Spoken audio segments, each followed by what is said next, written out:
الرحمن علم القرآن خلق الإنسان علمه البيان الشمس والقمر بحسبان والنجم والشجر يسجدان۔ پارہ نمبر 8 ہے، 8 نمبر جز میں ہم پہنچ چکے ہیں الحمدللہ۔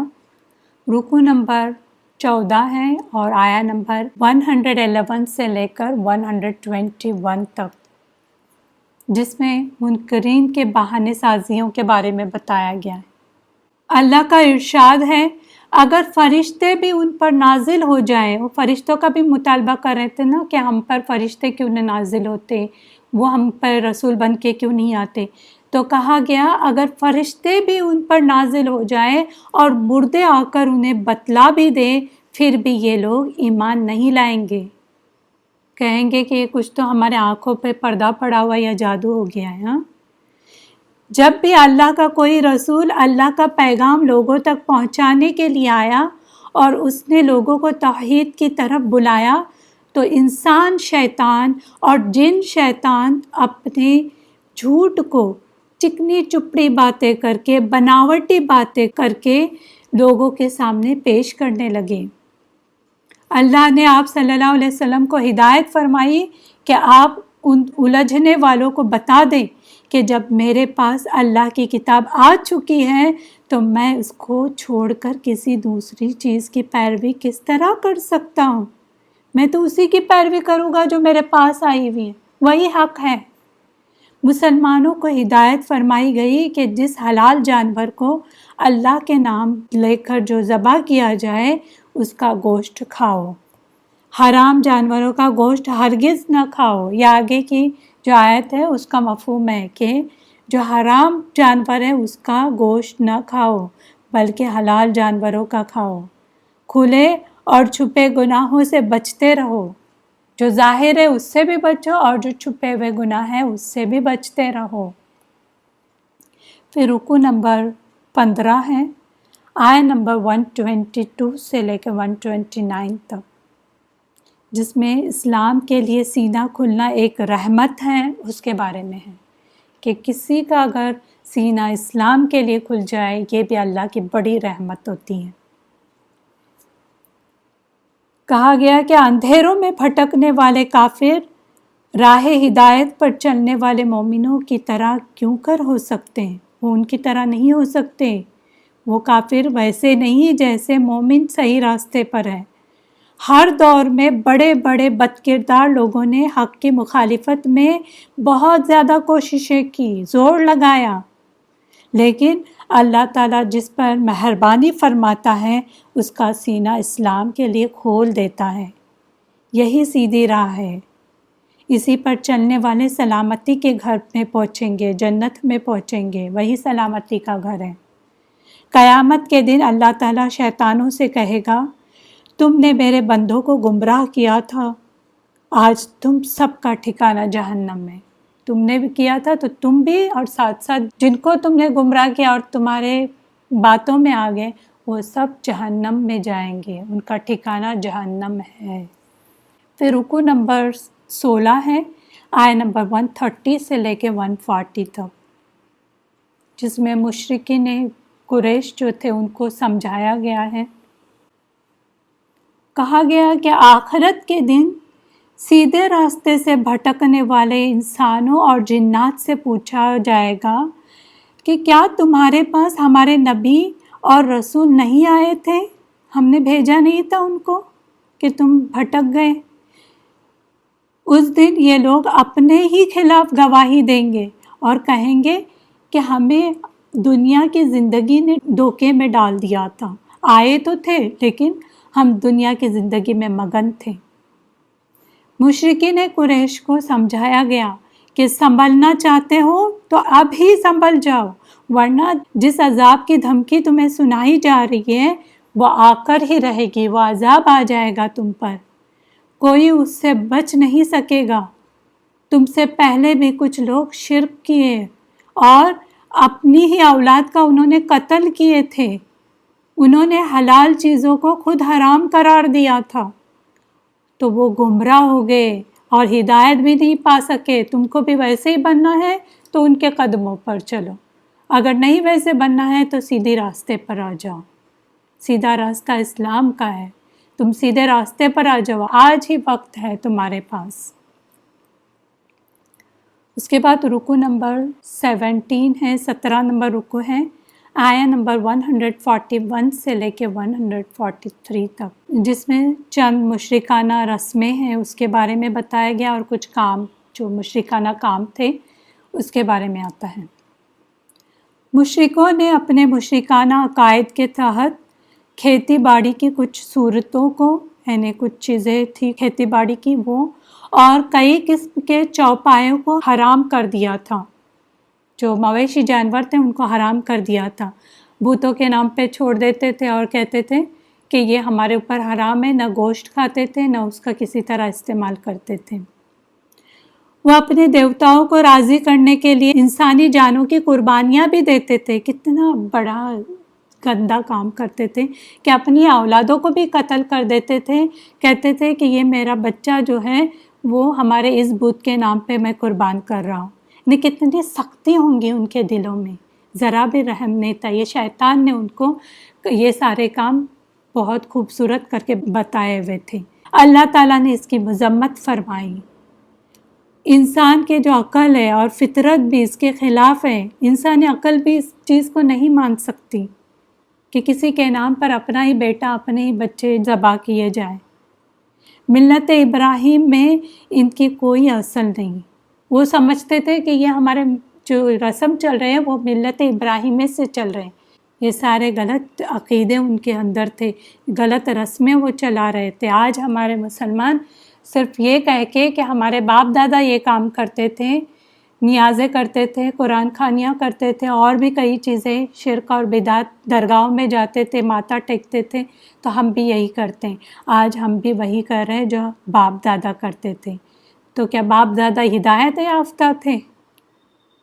یہ بات ہمیں بھی آج سوچنی چاہیے کہ ہم کیا کر رہے ہیں، ہم کس کے نقش قدم پر چل رہے ہیں۔ اوکے، رکو نمبر 18 ہے سورہ انعام کا، آیا نمبر 144 سے لے کے 150 تک، جس میں حرام چیزوں کی مختصر لسٹ دی ہوئی ہے، فہرست ہے اس کے اندر۔ شریعت اسلامیہ میں مردار جانور، بہتا خون، خنزیر کا گوشت یعنی سور کا گوشت جو ہے وہ، اور اللہ کے سوا کسی اور کے نام پر ذبح کیے ہوئے جانور حرام ہے، لیکن صرف جان بچانے کی حد تک مجبوری کی حالت میں کوئی چیز ان میں سے کھائی جا سکتی ہے، اسے اللہ معاف کرنے والا ہے۔ یعنی ایک دم مجبوری ہے، مرنے کے قریب انسان ہو گیا ہے تو پھر اس کے لیے جائز ہے کہ وہ اتنا کھائے جتنا وہ جان بچا سکے، زیادہ کھانے کی اجازت نہیں ہے، بلکہ صرف جان بچانے کے خاطر اتنا کھا سکتا ہے۔ پھر آگے کہا گیا کہ یہودیوں پر ناخنوں والے جانور حرام کر دیے گئے تھے، اور گائے بکری کی جو چربی ہے وہ بھی حرام تھی ان کے اوپر، سوائے وہ چربی جو پیٹھ کو لگی ہوئی ہوتی ہے جانور کے، یا اوجڑی کو لگی ہوئی ہوتی ہے، یا ہڈی سے لگی ہوئی ہوتی ہے، اس کے علاوہ سارے چربی ان کے لیے حرام تھے۔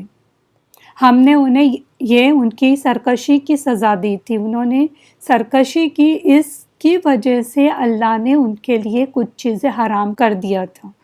تو یہ چربی کو پگھلا کر پھر اس کا تیل بنا کر بیچتے تھے، یعنی ہیلے بہانے سے اس کو یوز کرتے تھے، حالانکہ ان کو اس سے منع کیا گیا تھا چربی استعمال کرنے سے۔ اس کے بعد فرمایا مشرک آپ کی بات نہیں سنتے تو انہیں بتلا دو کہ مجرموں سے ہمارے عذاب کو پھیرا نہیں جا سکتا، جو بھی مجرم ہے ان کو عذاب آ کر ہی رہے گا۔ اور آگے فرمایا مشرکوں کا یہ کہنا کہ اگر اللہ چاہتا تو ہمیں زبردستی شرک سے روک دیتا، تو یہ محض اٹکل پر چباتے ہیں۔ مشرکوں، تمہارے پاس شرک کے صحیح ہونے کی کوئی دلیل ہے تو پیش کرو۔ اگر تمہیں لگتا ہے کہ تم صحیح راستے پہ ہو، شرک کر رہے ہو تو وہ بھی صحیح چیز کر رہے ہو، تو پھر تمہیں دلیل پیش کرنی چاہیے کہ کیا پروف ہے اس کا۔ آگے رکوع نمبر 19 ہے، آیت نمبر 151 سے لے کے 154 تک، جس میں چند ممنوع معاملات بتائے گئے ہیں کہ کون کون سے معاملات ممنوع ہیں، منع ہیں۔ فرمایا اے نبی صلی اللہ علیہ وسلم اعلان فرما دیجئے کہ آؤ میں تمہیں وہ چیزیں پڑھ کر سناؤں جو تمہارے رب نے تم پر حرام کر دی ہیں۔ وہ یہ کہ اللہ کے ساتھ کسی کو شریک نہ ٹھہراؤ۔ نمبر 2، والدین کے ساتھ نیک سلوک کرو۔ نمبر 3، اپنی اولاد کو مفلسی یا غریبی کے ڈر سے قتل نہ کرو۔ نمبر 4، بے حیائی کے باتوں کے قریب بھی نہ جاؤ۔ بے حیائی کرنے کی بات ہی دور، بے حیائی کے باتوں کے قریب تک نہ پھٹکو۔ نمبر 5، کسی کو قتل نہ کرو۔ نمبر 6، یتیم کا مال نہ کھاؤ۔ نمبر 7، ناپ تول میں کمی نہ کرو۔ نمبر 8، ہمیشہ انصاف کی بات کہو، خواہ اپنے رشتہ دار کے خلاف ہی کیوں نہ ہو۔ اور نمبر 9، اللہ سے کیے ہوئے وعدے کو پورا کرو۔ یہی میرا سیدھا راستہ ہے، اسی پر چلو، اور سیدھے راستے کو چھوڑ کر دوسرے غلط راہوں پر نہ چلو، وہ تمہیں اللہ کے راستے سے الگ کر دیں گے، بھٹکا دیں گے، تمہیں صحیح راستے سے بھٹکا دیں گے۔ یہ رکوع نمبر 20 ہے، آیت نمبر 155 سے لے کے 165 تک، جس میں قرآن کی دعوت اور نبی صلی اللہ علیہ وسلم کا اعلان حق کا اعلان یہ بتایا گیا ہے۔ فرمایا یہ قرآن مبارک کتاب ہے، اس کی پیروی کرو گے تو اللہ کی رحمت کے مستحق ہو جاؤ گے۔ تم پر کتاب اس لیے اتاری گئی ہے کہ کوئی یہ نہ کہے کہ ہم پر کتاب نازل ہوتی تو ہم ہدایت پا جاتے۔ حجت تمام کرنے کے لیے یہ کتاب نازل ہوئی ہے۔ لو اب کتاب آ گئی ہے، اب ایمان لے آؤ۔ اس بات کا انتظار نہ کرو کہ تمہارے پاس فرشتے آئیں یا اللہ تعالیٰ خود چل کر تمہارے پاس آئے یا کوئی خاص نشانی بھیج دیں۔ یاد رکھو جب کوئی خاص نشان آ جائے تو تمہارا ایمان لانا کوئی فائدے کا نہیں ہوگا، وہ فائدے مند نہیں ہے۔ آخر میں آپ صلی اللہ علیہ وسلم سے یہ اعلان کرایا گیا کہ میرے رب نے مجھے سیدھا راستہ دکھا دیا ہے، جس میں کوئی کجی نہیں، کوئی بھی ٹیڑھ نہیں ہے اس دین میں۔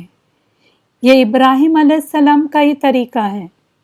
میری نماز، میری قربانی، میرا جینا، میرا مرنا، سب کچھ اللہ رب العالمین کے لیے ہے، جس کا کوئی شریک نہیں۔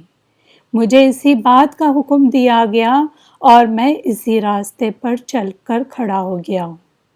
فرمایا یہ اعلان فرما دیجئے کہ ہر شخص اپنے اعمال کا خود ذمہ دار ہے، ہر ایک کو اپنا بوجھ خود اٹھانا ہے، کوئی اور نہیں اٹھائے گا، اور اللہ کے حضور پیش ہونا ہے۔ ہر ایک کو یہ بات اپنے دماغ میں رکھنی چاہیے کہ ہر ایک اپنے اعمال کا ذمہ دار ہے، تو جو کر رہا ہے اسے سوچے کہ کیا کر رہا ہے۔ کسی کے بولنے پر بھی اگر کوئی غلط کام کر رہا ہے تو اس کی ذمہ دار وہ خود ہے، اس کا بوجھ وہ خود اٹھائیں گے۔ وہ بات الگ ہے کہ جس نے غلط راستے پہ چلایا، غلط بات سکھائی، تو اسے بھی اتنا ہی گناہ ملے گا جتنا گناہ کرنے والا ہے۔ تو احتیاط کریں، جو کام کر رہے ہیں اللہ کے نظر میں ہیں، اور کوئی بھی چیز اللہ کے نظر سے بچ نہیں سکتی۔ پھر آگے فرمایا جن لوگوں نے دین میں تفرقہ ڈالا اور گروہ در گروہ ہو گئے، انہیں کچھ حاصل نہ ہوگا۔ جو نیک عمل کرے گا اس کو ایک نیکی کا 10 گنا اجر ملے گا، یعنی صرف ایک نیکی کر رہا ہے تو اس کو 10 اجر ملے گا، اور ڈیپینڈ کرتا ہے اس کا انٹینشن کیا تھا، ہو سکتا ہے اللہ اس سے بھی زیادہ بڑھا دے۔ اگر کوئی برائی کرتا ہے تو برائی کی سزا اس کے مطابق ہے، یعنی ایک اگر برائی کرتا ہے تو ایک گناہ لکھا جاتا ہے، لیکن ایک اچھائی کرتا ہے، ایک نیک کام کرتا ہے تو 10 نیکیاں لکھی جاتی یا اس سے زیادہ، اور کسی پر ظلم نہیں کیا جائے گا۔ اللہ تعالیٰ نے جس کو جو کچھ بھی دیا ہے اس میں اس کا امتحان ہے، وہ نعمت ہو یا پھر کوئی مصیبت ہو، ہر چیز میں ہمارا امتحان ہو رہا ہے۔ اس امتحان کے نتیجے پر آخرت کی زندگی کے عذاب و ثواب کا انحصار ہے کہ تم کیا کر رہے ہو، آخرت میں اس کا عذاب ملے گا یا اس کا ثواب ملے گا۔ اور اللہ ہی جلد سزا دینے والا ہے اور وہی بخشنے والا اور رحم کرنے والا ہے۔ اللہ سزا بھی دیتا ہے، اللہ بخشتا بھی ہے، اس لیے اس کی فکر کرو کہ کیا کر رہے ہو، دن رات کیا کیا ہماری چیزیں، کیا کیا عمل ہو رہے ہیں۔ یہاں پر سورہ الانعام کمپلیٹ ہوتی ہیں۔ اب سورہ الاعراف کی طرف چلتے ہیں۔ اس میں 24 رکوع ہیں اور 206 آیات ہیں۔ اعراف کا مطلب ہوتا ہے جیسے اونچی جگہ یا ہائٹ یا بلندی کے لیے بھی کہا جاتا ہے، لیکن جنت اور جہنم کے درمیان ایک مقام ہے، اسے بھی اعراف کہتے ہیں۔ تو یہ جو ہم سورہ پڑھنے جا رہے ہیں اسی کے بارے میں کہ جنت اور جہنم کے درمیان کا جو مقام ہے اسے اعراف کہتے ہیں۔ چونکہ رکوع نمبر 5 میں ایک مقام پر اعراف والوں کا ذکر ہے، اس لیے اس نسبت سے اس سورت کا نام اعراف دیا گیا ہے۔ پہلے ہم نے کیا پڑھے تھے؟ سورہ البقرہ۔ سورہ البقرہ میں یہود کو دعوت حق دی گئی تھی، اس میں زیادہ تر پارٹ دیکھے یہودیوں کا تھا، ان کو دعوت دی گئی، اور ساتھ ساتھ کچھ نصارہ کے بارے میں بھی، نصارہ سے بھی خطاب کیا گیا تھا۔ پھر ہم سورہ آل عمران پڑھیں۔ سورہ آل عمران میں خاص طر سے زیادہ تر پارٹ دیکھا جائے تو نصارہ کو توحید کی دعوت دی گئی تھی، غیر المغضوب علیہم ولا الضالین۔ تو مغضوب کے بارے میں پہلے یعنی یہود کے بارے میں پہلے سورہ البقرہ آئی، پھر ضالین کے بارے میں سورہ آل عمران آئی، نصارہ کے بارے میں، اور ساتھ ساتھ آل عمران میں یہود کے ساتھ بھی کچھ خطاب تھا۔ پھر ہم سورہ نساء پڑھیں۔ سورہ نساء میں زیادہ تر پارٹ معاشرے کی اصلاح کے بارے میں تھا۔ پھر ہم سورہ مائدہ پڑھیں، اس میں زیادہ تر حصہ عربوں کی اصلاح کے بارے میں تھا، عرب جو غلط عقیدے رکھتے تھے ان کی اصلاح کی گئی۔ اور سورہ الانعام میں پھر سے وہی عربوں کی اصلاح کے بارے میں زیادہ تر پارٹ تھا، اور دوسرے بھی مضامین تھے لیکن میکزیمم پارٹ عربوں کی اصلاح کا تھا۔ اب سورہ الاعراف میں باقی کے جتنے دنیا کے قوم ہیں ان کو قرآن کی طرف دعوت دی گئی ہے، اور ساتھ ساتھ آدم علیہ السلام کا بھی قصہ اس میں موجود ہے۔ رکوع نمبر 1 ہے، آیہ نمبر 1 سے 10 تک۔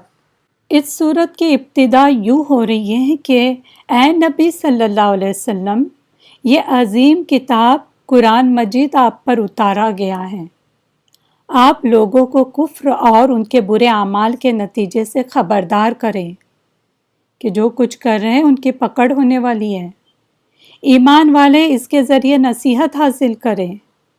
آپ کو اس کتاب کی تبلیغ میں جو مشکلات آئی ان سے آپ پریشان نہ ہو اور دل کو تنگ نہ کریں۔ یہ پریشانیاں آئے گی، جب بھی دین کا کام کریں گے پریشانیاں آئے گی، اور دل بھی کبھی کبھی تنگ ہو جاتے کہ اتنی دعویٰ کرنے کے باوجود کوئی دین کی طرف نہیں آ رہا ہے، کتنی بار ہم ان کو بلا رہے ہیں پھر بھی نہیں آتے، کیا وجہ ہے؟ تو اس سے پریشان نہ ہو۔ لوگوں، اللہ تعالیٰ کی طرف سے جو ہدایت تمہارے پاس پہنچی ہے اس کی پیروی کرو، اس کو فالو کرو، اور اللہ کے بتائے ہوئے طریقے کو چھوڑ کر اپنے من گھڑت مددگاروں کے پیچھے نہ لگو۔ جو وہ کہتے ہیں وہ بات نہیں کرو، وہ کام نہ کرو، بلکہ جو اللہ کہتے ہیں وہ کام اور وہ بات کرو۔ دیکھو کتنی ہی آبادیاں تھیں جنہیں ہم نے ان کے برے کاموں کی وجہ سے مٹا دیا۔ کچھ تو تم دیکھ رہے ہو کہ کچھ تو نشانیاں ہیں، لیکن کچھ اس طرح مٹ گئے کہ اس کا نام و نشان نہیں، پتہ نہیں کر سکتے کہ یہاں کوئی بستی بھی بستی تھی۔ جب عذاب کی سختی آئی تو ان کی ساری شرارتیں ختم ہو گئیں. ابھی جو شرارتیں کر رہے کر کے لے لو، لیکن جب عذاب آئے گا اس وقت نہیں رہے گا، بلکہ سب کچھ ختم ہو جائے گا، ملیا میٹ ہو جائے گا. اور کہنے لگے یہ لوگ، جب سختی آ گئی، کہنے لگے اللہ ہم بلا شبہ ظلم کرنے والے تھے، لیکن اب بول کے کیا فائدہ؟ جب عذاب آ جائے یا عذاب کو دیکھ لیں تو ایسی بات کرنے کا کوئی فائدہ نہیں. جو فائدہ ہے اب ہے جب زندگی ہے تمہاری. دیکھو جن لوگوں کی طرف رسول بھیجے گئے ہیں ان سے ضرور پوچھا جائے گا کہ تم نے پیغمبروں کی بات سنی یا نہیں. یعنی جن لوگوں کی طرف بھی رسول آئے، الگ الگ قوم کی طرف الگ الگ رسول آئے، ان قوموں کو پوچھا جائے گا اب ہماری طرف کون رسول آئے؟ آپ صلی اللہ علیہ وسلم. تو ہمیں بھی پوچھا جائے گا آپ کی طرف آئے تھے نا آپ صلی اللہ علیہ وسلم، تو کیا تم نے بات سنی یا نہیں سنی؟ حالانکہ اللہ کو پتہ ہے، پھر بھی پوچھا جائے گا. اور پیغمبروں سے بھی پوچھا جائے گا، ایون رسولوں سے بھی پوچھا جائے گا کہ تم نے اللہ کی بات پہنچائی یا نہیں. حالانکہ اللہ کو پتہ ہے کہ انہوں نے سبھی نے ہو بہو ویسی ہی بات پہنچائی، لیکن حجت پوری ہو جائے اس لیے سوال کیا جائے گا. قیامت کے دن عمل ضرور تولے جائے گے، ایک ایک عمل، چھوٹے سے چھوٹا عمل، بڑے سے بڑا عمل، تم جس کو حقیر عمل سمجھتے ہو وہ اچھا ہو یا برا ہو اس کو بھی تولا جائے گا. آج ہمیں لگتا ہے عمل کیسا تولا جائے گا، اس کا تھوڑی ترازو ہے، اس کے لیے بھی کوئی ترازو ہوگا. اس کی فکر کرو. جس کی نیکیوں کا پلہ بھاری ہو گیا وہ کامیاب ہو گیا، بدکار تو نقصان اٹھائیں گے. اور دیکھو ہم نے تمہیں زمین میں بسایا. اگر سوچو کہ اگر چاند پہ بساتا اللہ تو آج ہم کس طرح زندگی گزارتے ہیں. صرف ہم جمپ ہی کرتے رہتے، اچھلتے کودتے رہتے، لیکن الحمدللہ اللہ نے ہمیں زمین میں بسایا اور زمین کا سامان بھی مہیا کر دیا. جو جو ہمیں ضرورت کی چیزیں تھی، ہر چیز جو ضرورت کی ہے وہ ہمیں سب کچھ دے دیا. مگر تم بہت کم شکر کرتے ہو، ہمیشہ کمپلین کرتے ہو. اللہ کی شکر گزاری بہت ریئرلی منہ سے نکلتی ہیں. کبھی نکلے بھی الحمدللہ تو بس تکیہ کلام ہوتا ہے، سوچ کے نہیں کہتے الحمدللہ.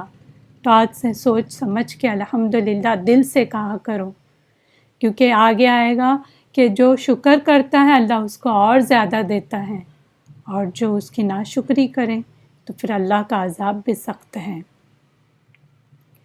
رکو نمبر 2 ہے، 2 نمبر رکو ہے، آیا نمبر 11 سے 25 تک، جس میں آدم علیہ السلام کا قصہ اور ابلیس کا بھی قصہ، یعنی ساتھ ساتھ آف کورس آدم علیہ السلام کے ساتھ ساتھ ابلیس کا قصہ آئے گا، اور زمین کی زندگی کے بارے میں.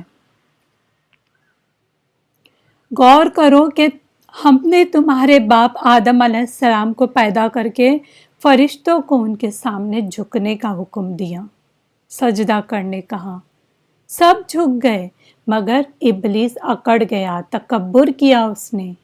کہنے لگا کہ میں آدم علیہ السلام سے تو بہتر ہوں کیونکہ میں آگ سے پیدا ہوا ہوں. اسے لگ رہا تھا کہ آگ مٹی سے بھی اچھی چیز ہے، بہتر چیز ہے.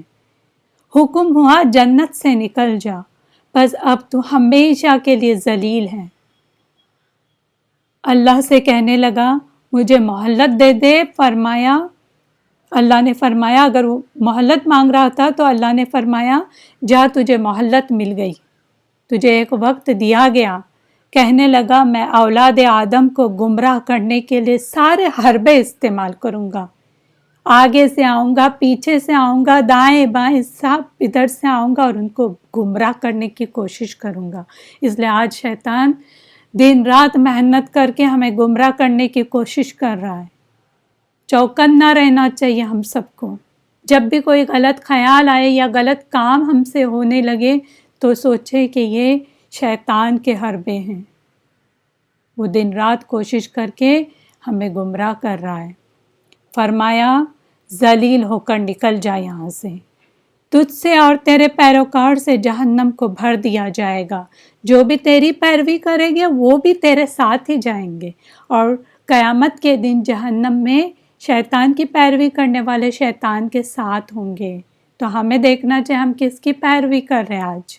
آگے فرمایا آدم علیہ السلام کو جنت میں ایک خاص درخت کے قریب نہ جانے کا حکم دیا تھا کہ یہ اسپیسیفک درخت ہے، صرف یہ ممنوع درخت ہے، باقی سب حلال ہے، صرف یہ درخت اس کے قریب بھی نہیں جانا، اس کی چیزیں کھانے سے تو دور، اس کو چکھنے سے تو دور، اس کے قریب تک نہ پھٹکو۔ پھر کیا ہو گیا؟ شیطان نے وسوسہ ڈال دیا، تو آدم علیہ السلام اور ساتھ ساتھ حوا علیہ السلام نے اس درخت کو چکھ لیا، یا تو چکھ لیا یا کھا لیا، جو بھی ہے۔ اور کھاتے ہی چکھتے ہی آدم علیہ السلام اور حوا علیہ السلام کا جنت کا لباس جو تھا وہ ختم ہو گیا، اتر گیا، ختم ہو گیا۔ اس پر فوراً دونوں اللہ کے حضور گڑ گڑانے لگے۔ انہیں سمجھ میں آیا کہ ہم نے اللہ کی نافرمانی کی، اسی وقت توبہ کرنے لگے۔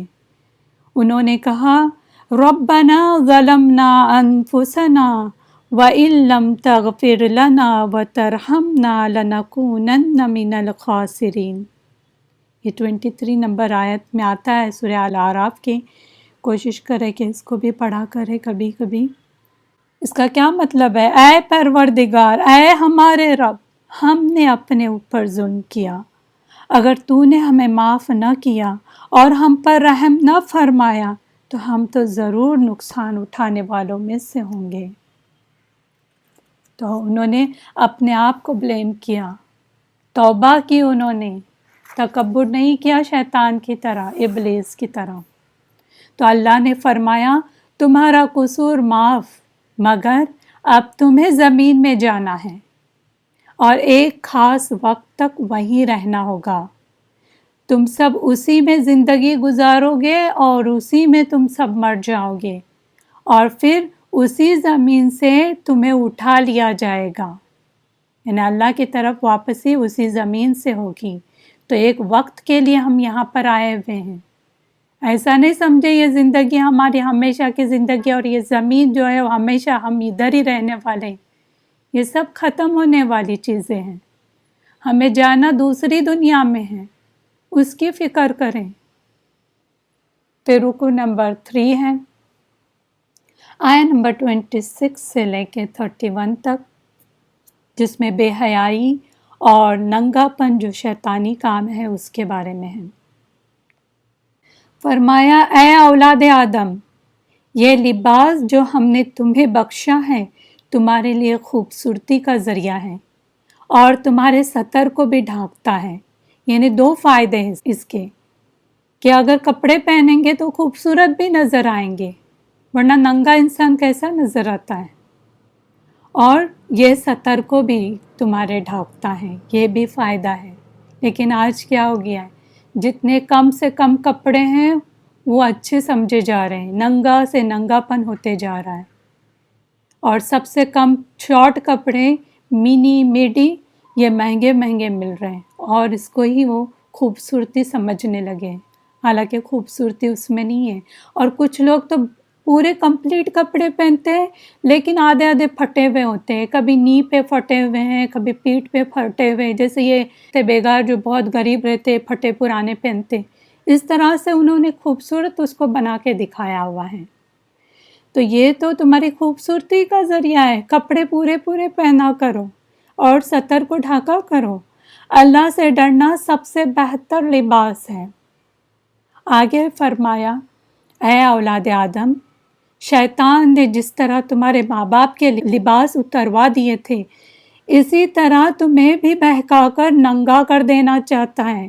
اس نے تمہارے ماں باپ کے لباس اتار دیے تھے، اب وہ چاہتا ہے کہ تم بھی اپنا لباس اتارو اور ننگے نظر آؤ، کیونکہ قیامت کی نشانیوں میں سے ہے نا کہ ننگے سے ننگے لوگ، یعنی کپڑے پہن کے بھی ایسے لگیں گے کہ کپڑے نہیں پہنے ہیں۔ آج ویسے بھی کئی لوگ ٹرانسپیرنٹ کپڑے پہنتے ہیں، شادیوں وغیرہ میں جا کے دیکھیں، ہمارے خود مسلمان لڑکیاں بھی، عورتیں بھی ایسے کپڑے پہنتے ہیں ٹرانسپیرنٹ کہ سب نظر آئیں۔ اللہ ہم سب کی، ہمارے بچیوں کی، ہم سب کی حفاظت کریں، آمین۔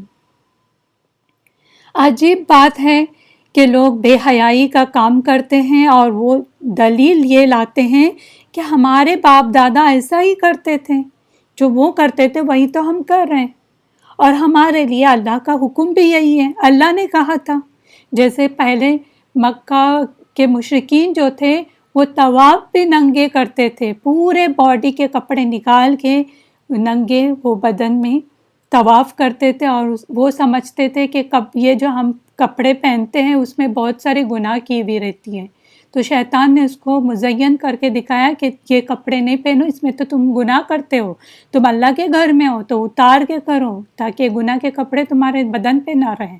تو ننگے طواف کرتے تھے، ایون عورتیں بھی صرف اپنا پرائیویٹ پارٹ کور کر کے وہ طواف کرتی تھی۔ کیا اس وقت منظر ہوں گا شی، کتنی گندگی، ایسے گھن آتی ہے کہ ایسی بات سننے کے لیے بھی۔ فرمایا انہیں بتلا دو اللہ تعالیٰ نے کبھی بے حیائی کا حکم نہیں دیا، وہ تو عمل میں اعتدال کرنے کہتا ہے، ہر عبادت میں مکمل توجہ اللہ کی طرف کرنے کہتا ہے، اور دین میں اخلاص کا سبق دیتا ہے۔ بے حیا لوگ شیطان کے پیروکار ہیں اور وہ سمجھتے ہیں کہ ہم ہدایت پر ہیں، یہ شیطان کی پیروی کرنے والے فالوورز ہیں۔ اے اولاد آدم، ہر عبادت میں توجہ اللہ کی طرف رکھو اور کھاؤ اور پیو، وہ منع نہیں ہے کھانا پینا، کھاؤ اور پیو کیونکہ وہ بھی ضروری ہے ہمارے باڈی کے لیے، ہمارے جسم کا بھی حق ہے ہمارے اوپر، لیکن فضول خرچ نہ کرو، اس سے منع کیا گیا، فضول خرچی سے اور اوور کھانے سے اور اوور پینے سے بھی۔ رکو نمبر 4 ہے، آیا نمبر 32 سے لے کے 39 تک، جس میں حلال کو حرام نہ کرو یہ کہا گیا ہے، اور ساتھ ساتھ عذاب آخرت سے ڈرنا ہے، اس کے بارے میں۔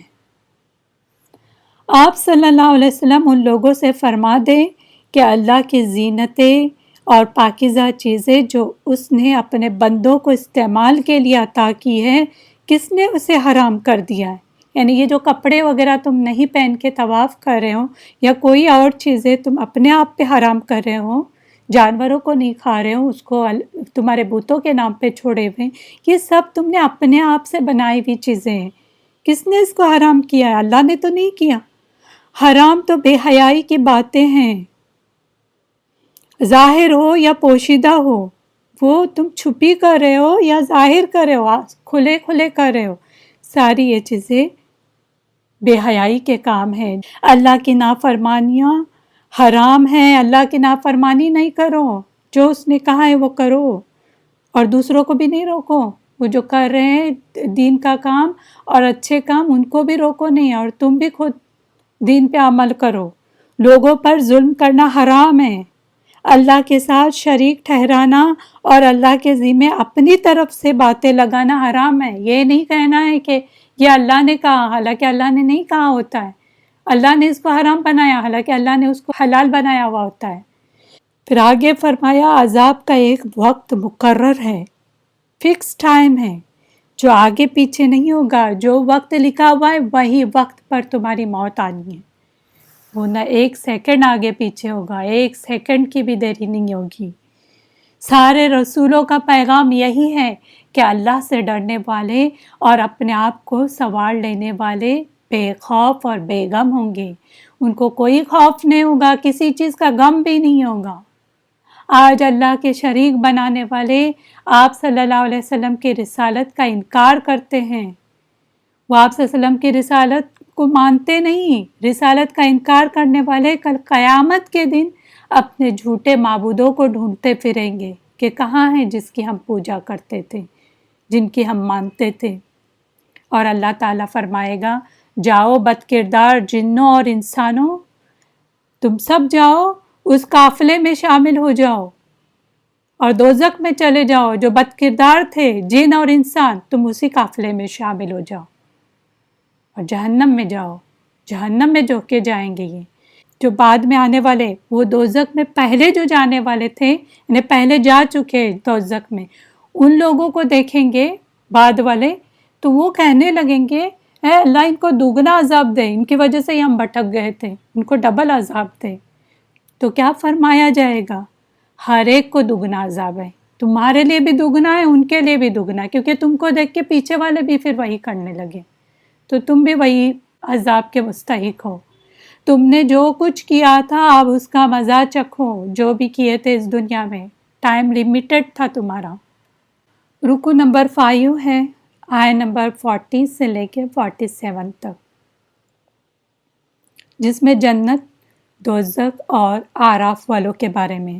اب دیکھیں یہ 5 رکو میں آراف والوں کے بارے میں ہے، اور اسی وجہ سے اس سورہ کا نام پہچان کے لیے الاعراف رکھا گیا ہے۔ جن لوگوں نے ہماری آیات کا انکار کیا اور مقابلے کے لیے اکڑ گئے، تکبر کیے، ان کے لیے آسمان کے دروازے نہیں کھولے جائیں گے یہاں تک کہ اونٹ سوئی کے ناکے میں داخل نہ ہو جائے۔ یعنی کبھی ہو سکتا ہے کیا کہ اونٹ کسی سوئی کے ناکے، جو سوراخ ہوتا ہے سوئی کا، اس کے اندر سے کبھی داخل ہو سکتا ہے؟ کبھی نہیں ہو سکتا، کتنا بھی آپ کوشش کریں۔ ایک دھاگا مشکل سے جاتا ہے، دھاگا جانا مشکل ہوتا ہے، ہم دوسروں کو پکڑتے ہیں ذرا ڈال کے دینا۔ یعنی اس کا مطلب کیا ہے؟ کچھ بھی ہو جائے وہ جنت میں کبھی نہیں جائیں گے جو اللہ کی آیات کا انکار کر رہے ہیں، جھٹلا رہے ہیں اسے۔ ان کا ٹھکانہ جہنم ہوگا۔ ایمان والے نیکوکار جنت کے مستحق ہیں، وہ جنت میں جائیں گے، اور جنتیوں کے دل کے تمام جو قدورتیں ہیں، نفرتیں ہیں، کینے ہیں، وہ نکال دیے جائیں گے، کیونکہ ایسا ہو ہی نہیں سکتا کہ اچھے سے اچھے انسان کے دل میں کسی نہ کسی کے بارے میں کچھ نہ کچھ نفرت یا کوئی ایسی قدورتیں نہ ہو، کچھ نہ کچھ رہتا ہے، تھوڑا بہت تو رہے گا، تو اس کو صاف کر دیا جائے گا۔ کنترا ایک جگہ ہے، وہاں پر ان کے دلوں کو کلین کیا جائے گا، تب جا کے وہ جنت میں داخل ہو سکیں گے، کیونکہ جنت ایسی جگہ ہے جس میں کوئی بھی نفرت پالنے والا انٹر نہیں ہو سکتا، تو ان کو کلین کیا جائے گا۔ اور وہ اللہ سے کہیں گے کہ سب تعریف اللہ ہی کے لیے ہے، الحمدللہ، جس نے ہمیں ہدایت دی، ورنہ ہم ہدایت نہیں پا سکتے تھے۔ یعنی اس نے ہدایت دی، اس لیے آج ہم ہدایت پہ ہیں، یعنی تیری توفیق کی وجہ سے ہم اس جنت میں پہنچے ہیں۔ وہ تکبر نہیں کریں گے، دیکھو ہم نے اتنے اعمال کیے تھے جنت جانے کے لیے اس دنیا میں، اس لیے ہم یہاں پہنچے، ایسا نہیں کہیں گے، بلکہ اللہ کی تعریف کریں گے، اللہ نے ہدایت دی اس لیے ہم یہاں پر آئے۔ ورنہ کتنے لوگوں کو یہ میسج ملا، قرآن کا میسج پڑھ بھی رہے، سن بھی رہے، لیکن کتنے لوگ ہیں جو عمل بھی کر رہے ہیں۔ تو ہدایت اللہ کے ہاتھ میں ہے، اللہ سے ہدایت مانگے اور خود کوشش بھی کرے۔ اگر تیری رہنمائی شامل حال نہیں ہوتی تو ہم اس قابل نہ تھے، ہم اس قابل نہیں تھے کہ ہم اس جنت تک پہنچے۔ بس تیری رحمت ہے، تیری رہنمائی ہے، تیری ہدایت ہے کہ ہم یہاں پر پہنچے آج، ورنہ ہم بھی انہی میں شامل ہو جاتے جو دوزخی لوگ ہیں۔ آگے فرمایا، اہل جنت دوزخیوں سے، جہنمیوں سے کہیں گے کہ ہم سے جو وعدہ ہمارے رب نے کیا تھا وہ تو پورا ہو گیا کہ ہمیں جنت ملے گی، ہم تو آ گئے، تمہارے ساتھ کیا گیا وعدہ پورا ہوا کہ نہیں؟ تم سے جو وعدہ کیا تھا کہ تم دوزخی ہوں گے، اگر تم نے اللہ کا انکار کیا، قرآن کا انکار کیا، رسولوں کا انکار کیا، تو پھر تم دوزخ میں جائیں گے، تو کیا تمہارا بھی وعدہ پورا ہوا کہ نہیں؟ وہ کہیں گے جی ہاں، اعلان ہوگا کہ ظالموں پر اللہ کی لعنت ہے، یہی اللہ کے راستے سے روکنے والے تھے، یعنی اللہ کے راستے پہ چلنے والوں کو بھی روکتے ہیں، ان کو کہتے ہیں کہ تم دین کا کام نہ کرو، تم نماز نہیں پڑھو، تم روزے نہیں رکھو، تم زکوٰۃ نہ دو۔ یہ وہ لوگ کہتے ہیں اللہ کے راستے سے روکنے والے ہیں، اور ہر کام میں کجی یعنی ٹیڑھ ڈھونڈتے رہتے کہ کسی طرح کام میں ٹیڑھ آ جائے، کجی آ جائے۔ آگے فرمایا، کچھ لوگ جنت اور دوزخ کے درمیان آراف میں ہوں گے۔ آراف وہی جگہ ہے جو جنت اور جہنم کے بیچ میں ہوگی، تو کچھ لوگ اس کے درمیان ہوں گے، جنت اور جہنم کے درمیان، کیونکہ ان کے اعمال اکول ہوں گے، ان کے لیے ایک پوائنٹ کی ضرورت ہوگی، کہ اگر 1 پوائنٹ زیادہ ہو جاتا تو جنت میں چلے جاتے، یا 1 پوائنٹ کم ہوتا تو جہنم میں چلے جاتے۔ اس لیے ہمیشہ کہتے ہیں کہ چھوٹے سے چھوٹے عمل کو حقیر نہ سمجھو، ہو سکتا ہے یہی بڑا بھاری پڑے اس وقت۔ تو 1 پوائنٹ کے لیے انسان لڑے گا، روئے گا اس کے لیے، نہ یہاں کا نہ وہاں کا، نہ جنت میں جا رہا ہے نہ جہنم، کیونکہ اتنے ہی اس نے گناہ کیے جتنے اس نے نیک عمل کیے تھے۔ تو جتنا ہو سکے چھوٹا سے چھوٹا کام کیوں نہ نیکی کا ہو، اس کو بھی کر ڈالے، کیونکہ کل رونا نہ پڑے۔ تو اہل جنت کو یہ لوگ سلام کریں گے، آراف والے جنت میں جانے کے امیدوار بھی ہوں گے، ان کو امید ہوگی کہ ہم جنت میں چلے جائیں گے۔ دوزخیوں کی طرف دیکھیں گے اور کہیں گے کہ اے اللہ، ہمیں ظالموں کے ساتھ شامل نہ فرما، یہ ظالم لوگ ہیں، انہوں نے ظلم کیا ہے، اپنے آپ پہ بھی ظلم کیا ہے شرک کر کے، تو ان میں ہمیں شامل نہ کر، کیونکہ ان کے حالات دیکھ رہے ہوں گے، وہ کیسے حالات ہوں گے، وہاں پر جل بھن رہے ہوں گے، شدید تکلیف۔ ہم سمجھتے ہیں کہ اس دنیا کی تکلیف شدید ہے، روزے بھی رکھتے ہیں تو سمجھتے ہیں کہ ہمیں تکلیف ہوتی ہے، ہم نڈال ہو رہے ہیں، اور بچوں کو بھی بولتے نہیں رکھو، تاکہ پھر تکلیف ہمیں بھی نہ دیکھنے پڑے اور تمہیں بھی دیکھنی نہیں پڑے۔ لیکن اس زندگی کی تکلیف اس سے کئی گنا شدید تکلیف، سخت ہیں، برداشت ہی نہیں کر پاتے۔ یہ دنیا امتحان گاہ ہے، یاد رکھیں، خود بھی اور اپنے بچوں کو بھی اس طرح کی چیزوں سے دور رکھے کہ اللہ کی نافرمانی کا حصے نہ ہو جائے۔ رکو نمبر 6 ہے، آیت نمبر 48 سے لے کے 53 تک، جس میں دوزخیوں کی حالت کے بارے میں بتایا گیا ہے کہ ان کے حالات کیا ہوں گے۔ آراف والے دوزخیوں کو پہچان کر سوال کریں گے کہ تمہاری طاقتیں کہاں گئیں؟ تم بہت طاقتور اپنے آپ کو سمجھتے تھے، بڑے سمجھتے تھے، تکبر کرتے تھے، آج دیکھ لو جنہیں تم دنیا میں حقیر سمجھتے تھے وہ جنت میں بے خوف بیٹھے ہوئے ہیں، ان کو کوئی خوف نہیں ہے، بالکل آرام سے زندگی گزار رہے ہیں وہاں پر۔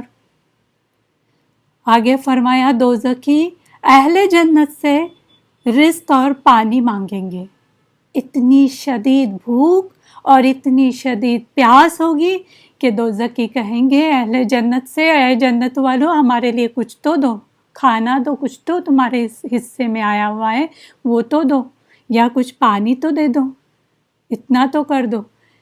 جنتی کہیں گے جن ظالموں نے دین کو کھیل اور تماشا بنا لیا تھا اور دنیا کی زندگی کے فریب میں آ گئے تھے، دھوکے میں آ گئے تھے، اللہ نے ان پر جنت کی نعمتیں حرام کر دی ہیں، ان پہ حرام ہے تم پہ کہ تم کوئی جنت کی نعمت بھی پاؤ، کھانے کی چیز تو دور، پینا بھی تم کو نصیب نہیں ہوگا۔ اس طرح کی سختیاں۔ پھر جنتی یہ بھی کہیں گے ان دوزخیوں سے، جہنم والوں سے، کہ تمہیں اللہ کی طرف سے ہدایت پہنچائی گئی تھی مگر تم نے انکار کیا، جب انکار کیا تو پھر بھگتو جو کیا تھا وہ۔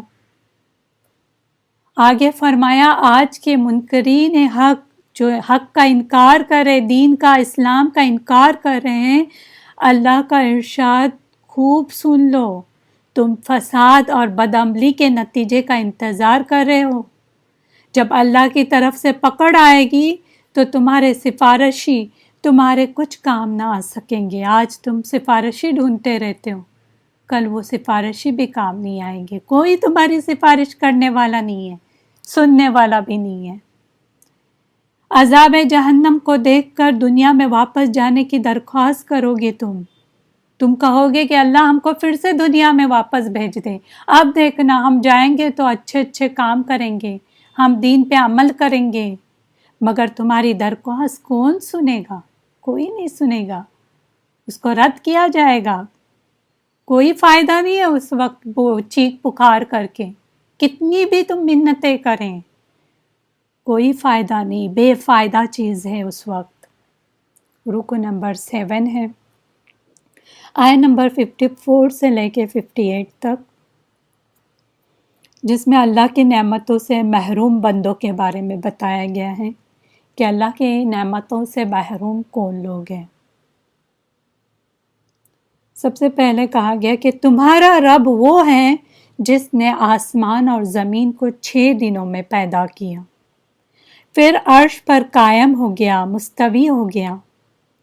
دن رات، چاند اور سورج اور ستارے سب اسی کے حکم سے کام کر رہے ہیں۔ اللہ کا حکم ہے اس لیے کام کر رہے ہیں۔ چپکے اور عاجزی کرتے ہوئے اسی کو پکارو۔ اسی نے سب کچھ کیا ہے نا، تو اسی کو پکارنا چاہیے، کسی اور کو نہیں پکارے، بلکہ صرف اسی رب کو پکارے جو یہ سب کچھ کر رہا ہے۔ امید اور خوف کے جذبات کے ساتھ اسی سے دعا کرو۔ اس کی رحمت نیکوکار لوگوں کے بہت قریب ہے۔ جو نیک لوگ ہوں گے اللہ کی رحمت ان کے ساتھ ہوگی۔ بارش سے پہلے ٹھنڈی ہوائیں بھی وہی بھیجتا ہے، وہی ہے جو ٹھنڈی ہوائیں بھی پہلے بھیجتا ہے۔ بارش سے پہلے کیا ہوتا ہے؟ پہلے ہوائیں چلتی ہیں نا، پھر اس کے بعد بادل وغیرہ وہ سب ہوتے ہیں۔ تو یہ بھی کون کرتا ہے؟ اللہ ہی کرتا ہے۔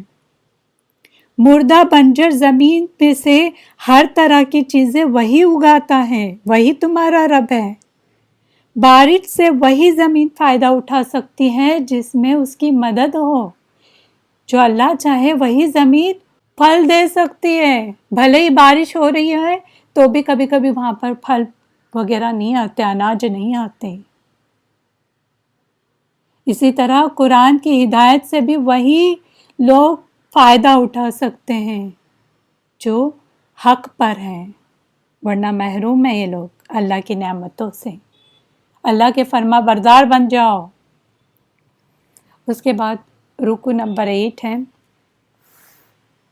آیت نمبر 59 سے لے کے 84 تک، جس میں پہلے انبیاء کی جو دعوت تھی اس کا خلاصہ آئے گا۔ سارے انبیاء کے بارے میں تھوڑا بتایا گیا ہے۔ تو یہاں سے پہلے انبیاء کا ذکر شروع ہو رہا ہے، قوم نوح کا، پھر قوم عاد اور ان کے نبی ہود علیہ السلام کا، پھر قوم سمود اور ان کے نبی صالح علیہ السلام کا ذکر ہے۔ اسی کے ساتھ قوم لوط کا بھی ذکر ہے، پھر قوم مدین اور ان کے ساتھ ان کے پیغمبر شعیب علیہ السلام کا بھی ذکر ہے۔ تمام پیغمبروں کے حالات کا خلاصہ یہ ہے، جو بھی بتایا گیا ہے آپ پڑھیں اس کو ایک بار، تو اس کا خلاصہ جو ہم سمرائز کریں گے وہ یہ ہے۔ سب سے پہلا خلاصہ، پہلا نمبر پوائنٹ، سب اسی قوم میں پیدا ہوئے جس کی ہدایت کے لیے بھیجے گئے تھے، کیونکہ ہر نبی ہر رسول اسی قوم میں بھیجا گیا جہاں پر ہدایت دینی تھی، تو ہر قوم کے لیے الگ الگ نبی آئے تھے۔ نمبر 2 پوائنٹ ہمیں پتہ چلتا ہے ان باتوں سے کہ ان میں سے کوئی بھی بادشاہ یا امیر نہیں تھا، بادشاہ نہیں تھا یا امیر نہیں تھا سوائے چند کے۔ سبھی انبیاء تنہا اعلان حق کے لیے کھڑے ہو گئے، اکیلے آئے، سبھی نے لوگوں کو پکارا، حق کی طرف دعوت دی، اکیلے تنہا آئے، صرف اللہ کی مدد اور اللہ کے ساتھ پر انہوں نے بھروسہ کیا کہ اللہ ہمارے ساتھ ہے، اللہ ہماری مدد کرے گا۔ پھر 3rd پوائنٹ جو ملتا ہے وہ یہ کہ سب کا پیغام ایک ہی تھا کہ اللہ کے بندوں اللہ کی بندگی کرو، سب کا کامن میسج، ایک ہی عقیدے پہ تھے ہو۔ پھر 4تھا پوائنٹ، سب نے نیک کاموں کی تلقین کی اور برے کاموں کے نتائج سے خبردار کیا، یعنی برے کاموں سے ان کو خبردار کیا کہ اس کے نتیجے برے ہوں گے۔